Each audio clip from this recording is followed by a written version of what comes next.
हरे कृष्णा। चलो जाने इतिहास में काफ़ी समय बाद हम एक मंदिर की ओर चल रहे हैं जहाँ का हम इतिहास जानेंगे। और ये मंदिर 17वीं शताब्दी का बताया जाता है, जिसे मराठाओं ने बनवाया था। इतिहास शेयर करने के पहले मैं आप सभी से कहूँगी कि अगर वीडियो पसंद आए तो लाइक करें, शेयर करें और कमेंट करके बताएं कि आपको क्या अच्छा लगा। ऐसे वीडियोस को जितना ज़्यादा हो उतना लोगों तक पहुँचाएं, ताकि लोग भी हमारे इतिहास को जान सकें और उससे जुड़ सकें और दोबारा अपना इतिहास जी सकें। ऐसे वीडियोस और देखने के लिए चैनल सब्सक्राइब करके रखिए और बेल आइकन प्रेस कर दीजिए, ताकि जब भी ऐसे कोई ऐतिहासिक मंदिरों पर हम जाएंगे तब आप भी दर्शन ज़रूर पा सकेंगे।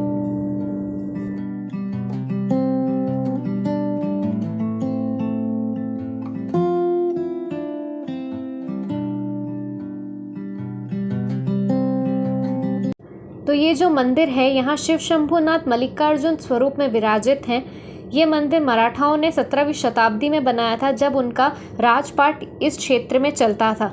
ये मंदिर बेंगलोर में स्थित है, बेंगलोर के मध्य क्षेत्र में ये स्थित है।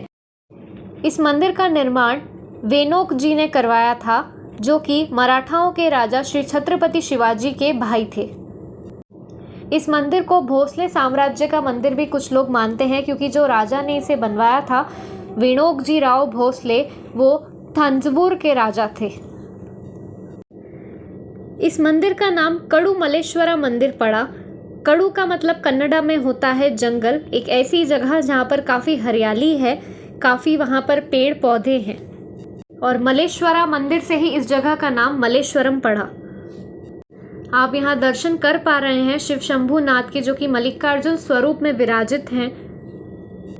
और इस मंदिर की बनावट देखते ही पता चल रही है कि ये मंदिर प्राचीन रहा है।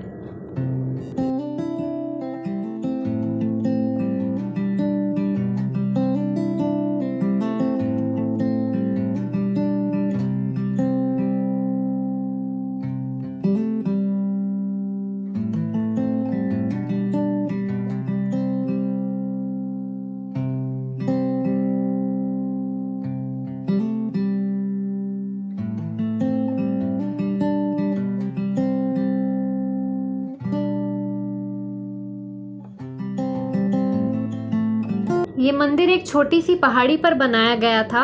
उस वक्त यहाँ एक छोटा सा पहाड़ हुआ करता था, इसीलिए आज अगर हम इस मंदिर तक पहुँचना चाहें तो हमें 40 सीढ़ियाँ चढ़नी पड़ती हैं, 40 स्टेप्स हमें क्लाइंब करने पड़ते हैं, तब जाकर हम मल्लिकार्जुन के दर्शन कर सकते हैं। मल्लिकार्जुन के साथ में यहाँ गणेश जी विराजित हैं, सुब्रमण्यम स्वामी विराजित हैं और देवी माँ भी विराजित हैं।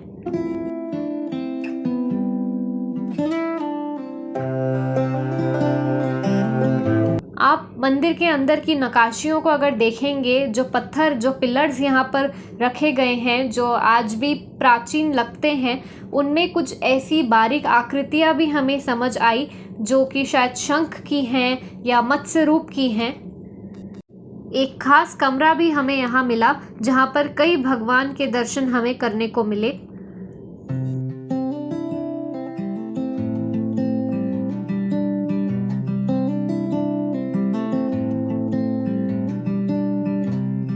माना गया है कि पहले यहाँ आसपास में केवल हरे भरे वृक्ष थे, जो आज भी कुछ बचे हुए हैं, और यहाँ आसपास केवल बड़ी बड़ी चट्टानें थी, पहाड़ ही पहाड़ थे।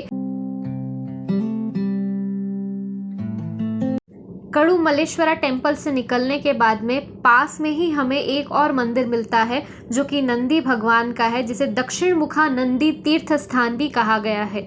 कहा गया है कि जब राजा ने इस मंदिर का निर्माण कराया था तो दोनों मंदिर इंटरलिंक्ड थे, यानी कि एक दूसरे से जुड़े हुए थे, और वो दोनों एक दूसरे का ही स्वरूप, एक दूसरे का ही रूप हैं।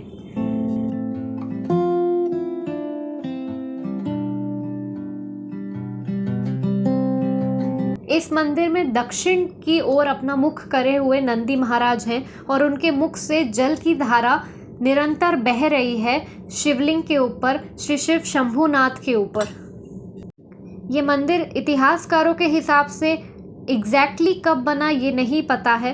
कुछ कहते हैं कि ये तभी बना था जब कड़ुमलेश्वरा मंदिर बनाया गया था, कुछ कहते हैं कि इसका इतिहास उससे भी पुराना हो सकता है। साथ ही कुछ लोगों का मानना है कि जो नंदी भगवान के मुख से जो जल की धारा निरंतर बह रही है वो किसी नदी का स्तोत्र भी हो सकती है।